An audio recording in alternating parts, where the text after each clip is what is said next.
evening and welcome to episode 3 of the Saints and Sinners podcast.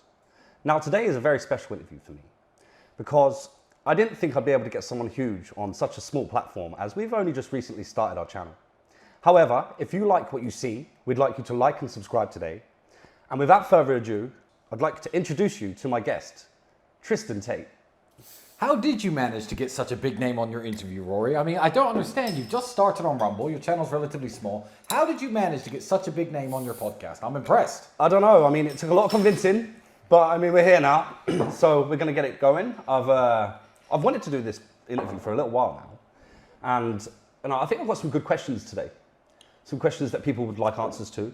Well, you are in a very unique position. And for those of you who don't know at home, the reason he got me on this interview is because I've known him since he was 18 and he's currently at my house. So I thought, why not?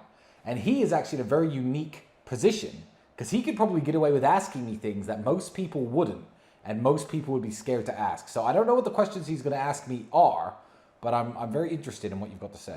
Do you know what? I think the title of this interview will be called The Life of Tristan Tate because we're going to go over a few subjects of, your upbringing, where you started and everything else. Yep. And then we're going to later move on to the more modern sort of stuff. Okay. So, cool. Ready. Without further ado, let's go. Ready when you are. Okay, so let's start from your childhood and your family life growing up in America, because obviously I didn't know you then, So, first off, your mum was originally from Luton, right?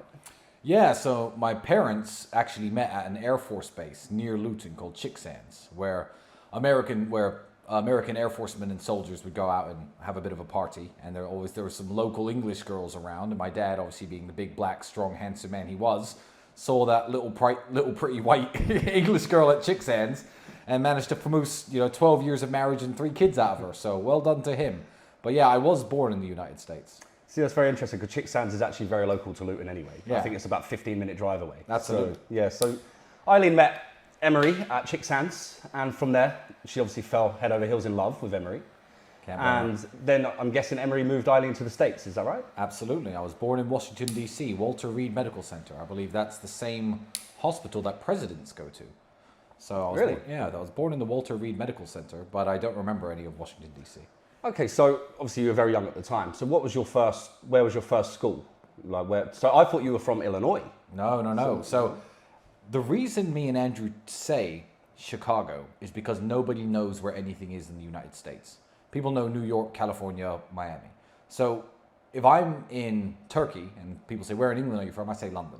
Because Luton's close. Of course. So I'm not even from Illinois at all. I grew up in a state called Indiana, which is the state next to Illinois. So I lived in a very small town called Goshen. Now I had a grandfather in Chicago. Chicago is a good 5-6 hours drive away from where I am.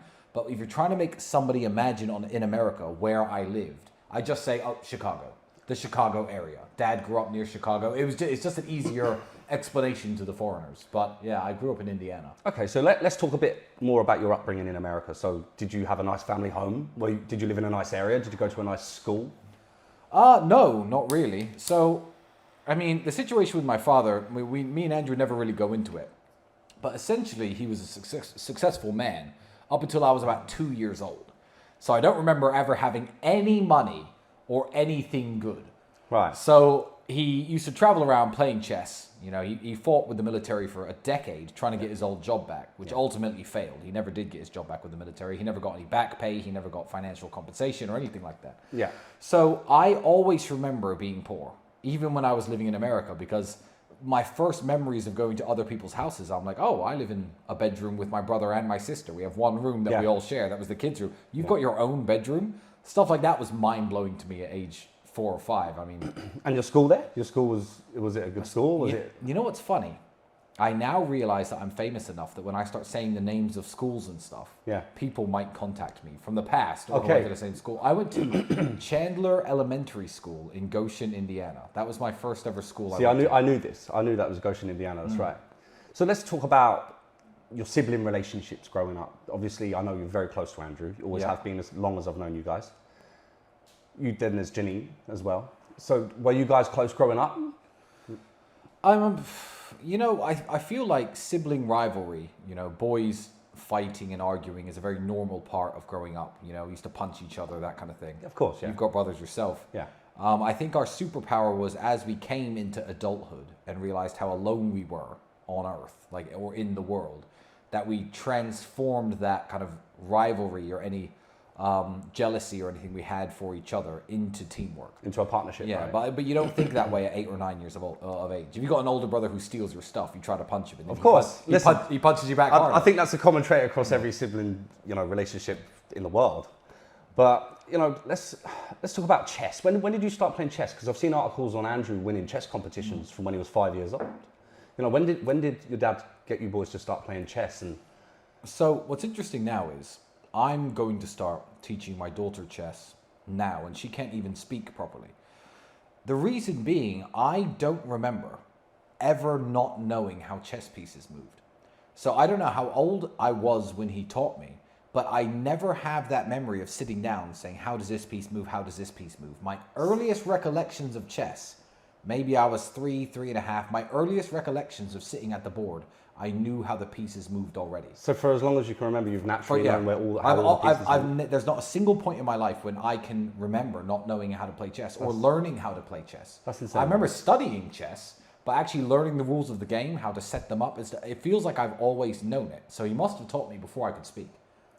Crazy. So you went to school, Chandler Elementary or whatever the school was called. Yeah. And then after this, your mum and dad had a breakup.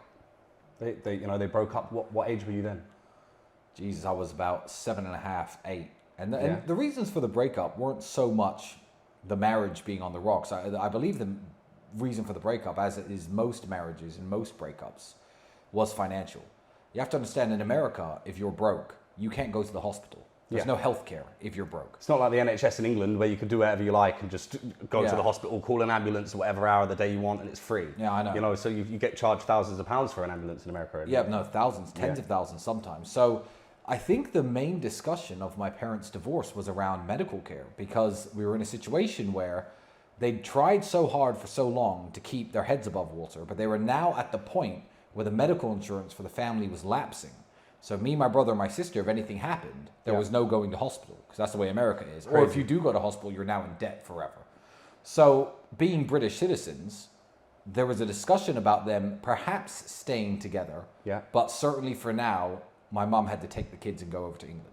See, that's very interesting. So it was the financial pressure on the relationship that made your mum make that decision. But to take you guys away. I think a lot of divorces and a lot of breakups Absolutely. are financial pressure. I've seen it. I've seen it in a lot of my friends' parents' relationships. I've seen it happen. If you take married couples where they're both working, they're both trying to juggle jobs, incomes, they have arguments about what to spend the family money on. The guy wants to buy too much beer, the woman wants to buy too many clothes.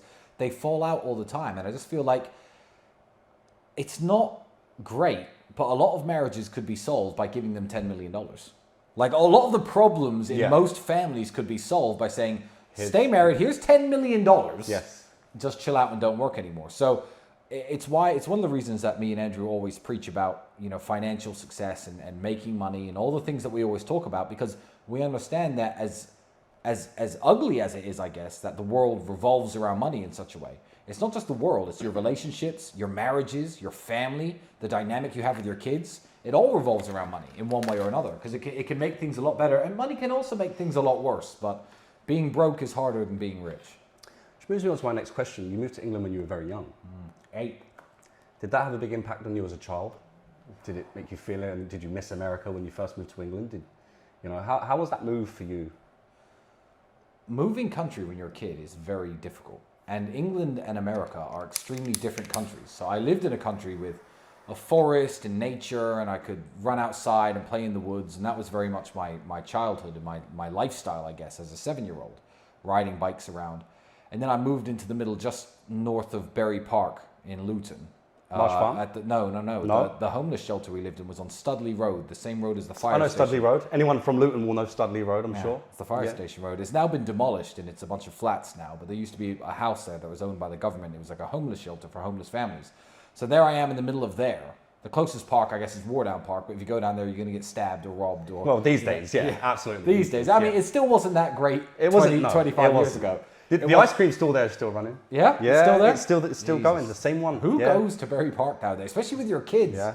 But no, I moved to country, and it was very difficult for me to readjust to the educational system. Which is what I'm asking you. You found that part tough? Surely, I mean, So what was your first primary school in England? Because you must have been primary school. I went to Icknield Junior School. Icknield Juniors? Icknield Juniors, and I was year 5 when I started. So I did 2 years of Icknield Juniors.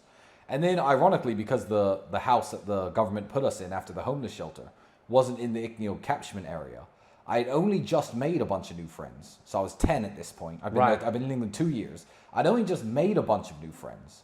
And then suddenly everyone's going to the same high school and I have to go to a different one. So I lost all my friends again 2 years So you later. went to Lee Manor from Icknield. From Icknield. And that's not normal in the catchment area. No, it was me and 4 other people. I still remember their names.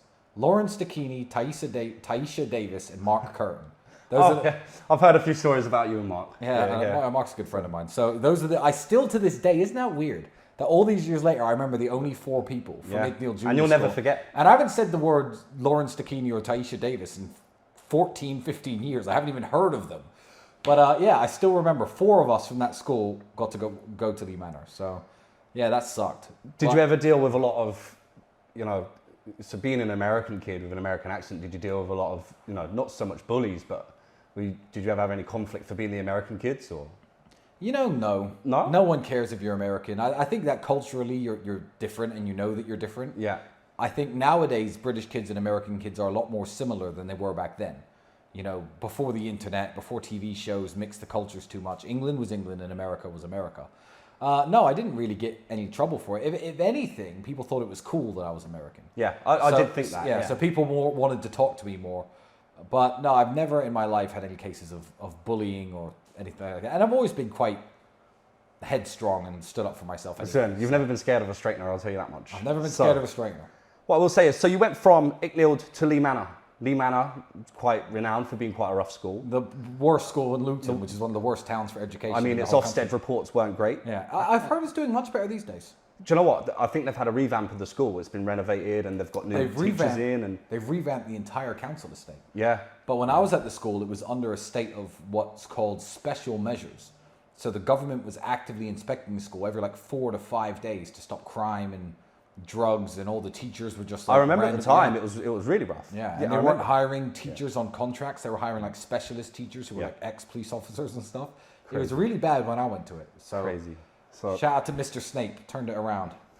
He's probably dead by now. I don't know. He was the head teacher. So going on the topic of Lee Manor being quite run down when you went there, and the education wasn't great. How did you and Andrew become so articulate and so knowledgeable? Well, education is more than what you learn in school. In fact, I believe education is nothing to do with school at all. They're some of the smartest people in the world. I've sat in pubs with people who have knowledge and access to information or information in their brain that blows people's minds, because they live shitty lives. They sit in the park all day and read books and read newspapers and drink at the pub all night. They're still nowhere and they're still nobodies, but they've self-educated. So when people say to me, Tristan, you're uneducated, technically I'm uneducated because I don't have a university degree.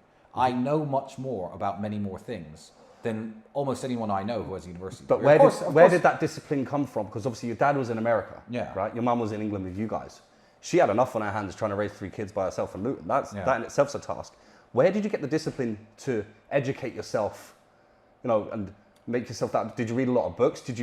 I did read a lot of books, but it was more out of curiosity than discipline.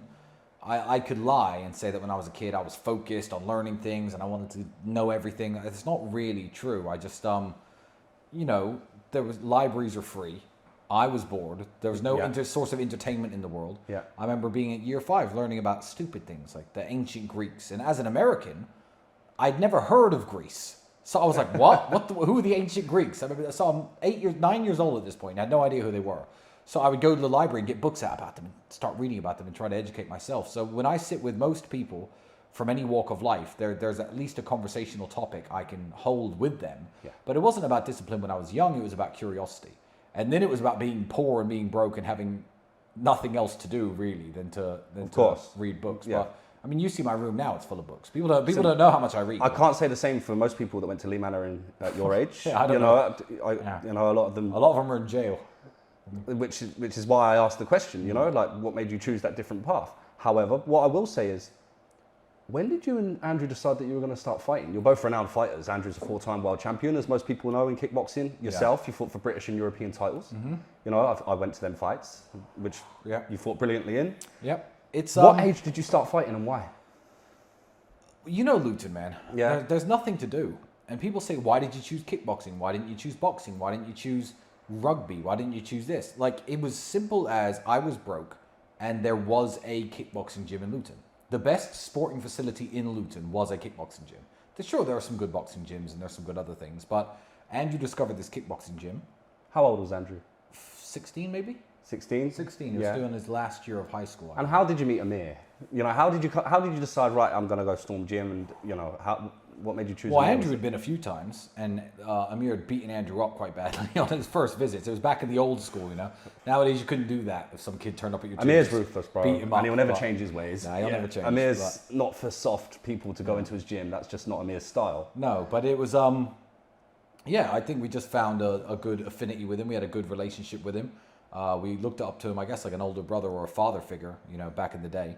And, you know, he's smart, he's powerful. He fought in that war that I found incredibly interesting. He was just one of those characters I just gravitated. Amir is a character. I gravitated towards. He is a massive character. And he was here 2 weeks ago. So guys, if anyone hasn't heard Amir's stories, I can tell you now, you can sit with Amir for an hour and listen to them, and they'll blow you out of the water, because honestly, how is that man not dead? He's unkillable. Yeah. You know? And most people from Eastern Europe watching this will know about the Yugoslavian conflict. So he was one of the Bosnians. So but he was special forces in Bosnia. He was well known, right? Indeed, he was. So that was so I gravitated towards Amir, and it became one of those things. What else is there to do? Mm-hmm. Okay, you finish work. First it was school, but then as I got older, you finish work. Then what do? Go home and do what? Play video games? Jerk off? Like, no. I know you two boys have got way too much energy. You go to the kickboxing gym. Right? Of course. You get beaten up, you get tired, you wake up the next morning, you go to work, you come home from work, what's there to do tonight? Nothing, kickboxing gym. Occasionally go out on a Friday and Saturday night, but what else was there really to do? I feel like, and I'm going to go on a bit of a rant. No, let's do it. I feel like the talent pools of athletes, musicians, anything that's moderately impressive, they're being diluted and they're vanishing in today's world. So when I was in jail in January, I saw a music video where Jimmy Page, the guitarist from Led Zeppelin, was playing the guitar. And Andrew went, fucking hell, he's good. How did he get so good? I said, I'll tell you how he got so good. Because every boy who was 14 or 15 got a guitar for his birthday. Yeah. And millions of them tried to learn how to play. And a few became very, very good. You identified through the use of guitars the most talented guitarists in the world. How many 16-year-old boys get guitar for their birthday nowadays? None. What do they get? A PlayStation. What do they get? A Nintendo.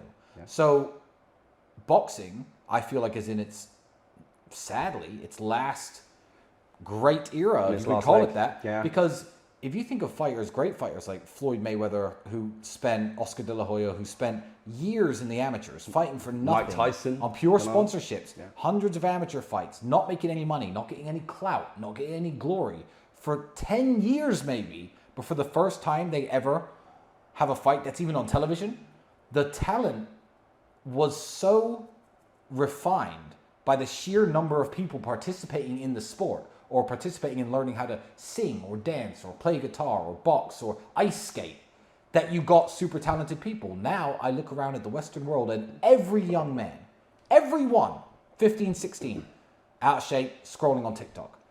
That's what they're doing. Yes. So what are we going to do? Discover the world's best fucking serial masturbators? Like, where's the talent pools now? You don't have any talent pool to pick any talent from. So I think it's all going downhill. But yeah, I stayed with kickboxing. Which brings me on to my next question. What age did you and Andrew leave your mum's house and decide that you were going to go and live together?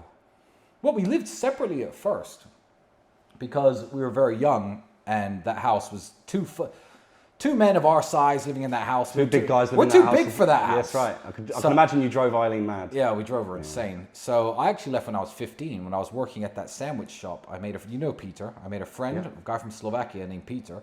And he lived in this house where the Eastern Europeans who moved to England, I guess they still do it today, but it was certainly a lot more popular back then, where they would rent one house and everybody would pay the rent share for one room. So it's like a shared house and you all chipped in to so pay the rent to the landlord? I paid £190 a month, which was affordable at my salary. And that was at Pret? Yeah, working at Pret making sandwiches. So your first ever job was Pret? Yes, working at the airport making sandwiches. And what did Andrew do? Andrew was working in the fishmongers in the market. I know the fishmongers. So famous K. Ashley fishmongers in Luton Market. Yeah. Insane. So Andrew was working at the fishmongers for many years. They need to put up a plaque or something with his face on it behind the counter. I think they should. I feel like the Pret at Luton Airport should have put up a picture of my face as well. Do you know what? I was there recently before I came here to stay with you guys. I went to Luton Airport in departures, and I went to Pret and I got a sandwich, and I thought, fucking hell. When you posted that on Twitter, some kid messaged me saying, "Ha ha, you really worked there. I still work there now." Yeah. And I started DMing him, asking like, who did you still know? Because all the people who worked there when I worked there, turns out one of the guys I worked night shift with went on to be the manager. And when that kid first started, that guy was his manager. So this guy had that guy's number. Wow. So I got my friend Richard's number off this kid because you posted that on Twitter. Wow. So I've reconnected with an old friend I used to make sandwiches with. So I remember when, I first met you and Andrew. I met Andrew, funny enough, we had a debate on Bebo, and you were arguing. We were arguing on Bebo, me and Andrew, on a different social network that a lot of the young men won't know what that is nowadays. Yeah. Me and Andrew met up and we had a fight, and I got my ass handed to me. That's fine. And after that, we actually realised we had a lot in common in terms of our views and our sense of humour. And that's when I met you guys. You lived in a town called Hitchin in an apartment, right? Indeed, I wasn't doing too badly when you met me. I mean, I wasn't doing great, but. How old was I? So I must have been about, 20? But there were times when you guys were struggling, right? Yeah, no, it got worse after I met you. Yeah. Hitchin was okay. Then when I was living in Dunstable, it had gotten really bad. So I've had my ups and downs in life. The path to success isn't one big straight graph on its way up. Which brings me on to my next question. What was the hardest point for you and Andrew in terms of financially? The hardest point financially, me and Andrew were partners in a company that made television commercials. So it was essentially a phone sales office where everyone would make lots of calls every day to all sorts of different businesses and try to convince them to buy television advertising. Now, television advertising was big and it was popular and everybody wanted to do it. So when we first started the business, that was when you met me. I remember you doing telephone sales, is that right? I had a bit of money. I had a nice flat that I was renting. We had that Porsche Boxster car that was on finance. It was the Porsche Boxster S, the red one? It was on a finance that's agreement. bringing back the years now. But the thing is, television advertising, we didn't have any foresight. The internet killed television advertising.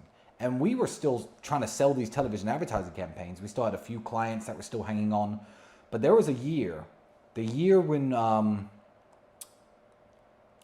was living in that flat in Dunstable, when I couldn't afford the electricity. I remember. That year, I think for the entire 12-month period, me and Andrew made probably less than $7 or $8 grand total. Didn't it get to a point where you were using the communal electric from the hallway to run into the flat? Yeah, so we ran out of electricity. We put an extension wire in the hallway and ran it into the apartment to charge our phones and our computers and stuff. And you couldn't close the door because the wire was too thick. I remember these times because knives under the pillow. Andrew and Tristan used to make this dish, and it was called Flavour.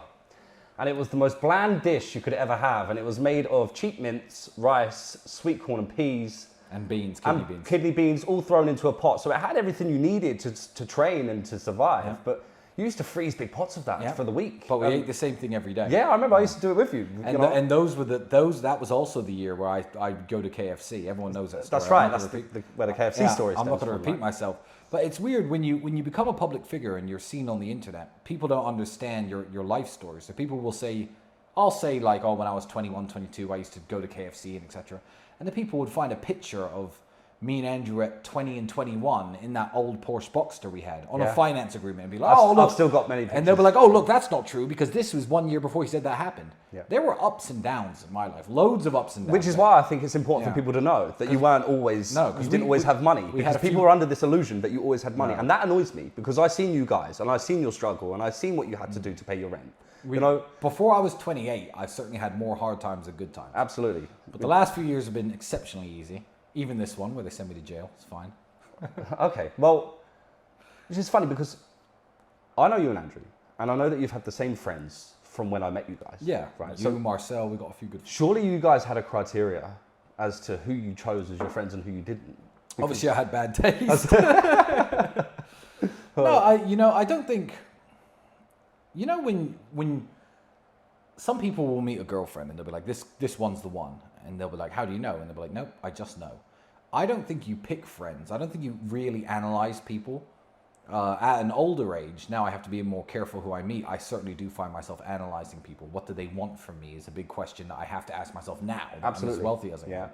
But back in the day, I don't think that you analyze people on a conscious level. I think it's all subconscious. So I can't actually tell you what the criteria was or what I was thinking at the time or why I hung out with the people who I hung out with.